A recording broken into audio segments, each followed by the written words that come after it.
ত্রয়োদশ জাতীয় সংসদ নির্বাচনে ভোটের মাঠে নাম ছিল, প্রভাব ছিল দীর্ঘ রাজনৈতিক অভিজ্ঞতার ভার। তবু এবারের নির্বাচনে শেষ হাসি হাসতে পারেননি আলোচিত অনেক প্রার্থী।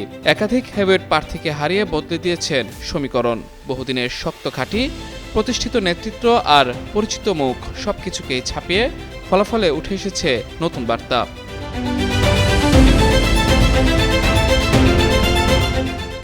খুলনা ৫ আসন থেকে জামাতে ইসলামের সেক্রেটারি জেনারেল মিয়া গোলাম পরোয়ার, খুলনা ২ থেকে খুলনা নগর বিএনপির সাবেক সভাপতি নজরুল ইসলাম মঞ্জু এবং খুলনা ১ আসনে জামায়াতের আলোচিত প্রার্থী কৃষ্ণ নন্দী হেরে গেছেন। পড়ব না কারোর প্রলোভনে, ভোট দিব নিজের ডিসিশনে। ক্লিয়ার আপ হাতে হয়ে যাও ফুরফুরে ভোটার। এছাড়া এনসিপির সার্জিস আলম, এবি পার্টির সভাপতি মুজিবুর রহমান মঞ্জু হেরে গেছেন। জামাতের প্রার্থীর কাছে হার মেনেছেন সাবেক ফুটবলার আমিনুল হক।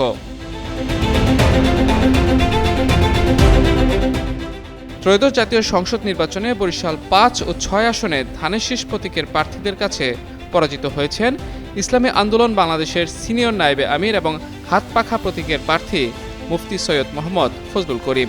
এছাড়া কক্সবাজার ২ আসনে জামাতে ইসলামী মনোনীত প্রার্থী দলটির সহকারী secretary general doctor Hamidur Rahman Azad হেরে গেছেন।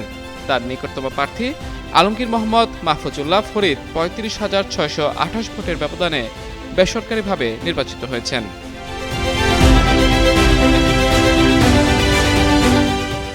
এছাড়া বেসরকারিভাবে ঘোষিত ফলাফলে বিএনপির মির্জা আব্বাসের কাছে হেরে গেছেন ১১ দলীয় জোট মনোনীত ঢাকা ৮ আসনের আলোচিত প্রার্থী নাসির উদ্দিন পাটোয়ারি। একই অবস্থা তাসনিম জারারও। ভোটের মাঠে ধানের শীষ প্রতীকের কাছে পরাজিত হয়েছে তার ফুটবল প্রতীক।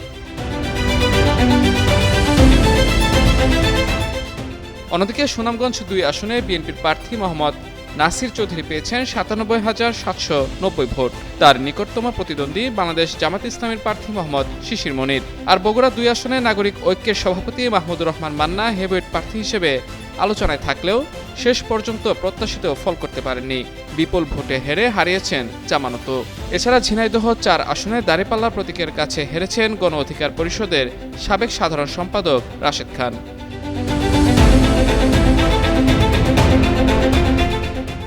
নিজেদের ঘাঁটি রংপুরে ভরাডুবি হয়েছে জাতীয় পার্টির চেয়ারম্যান গোলাম মোহাম্মদ কাদেরের। বিপুল ভোটে হেরেছেন জামায়াতের প্রার্থী মোহাম্মদ মাহবুবুর রহমানের কাছে।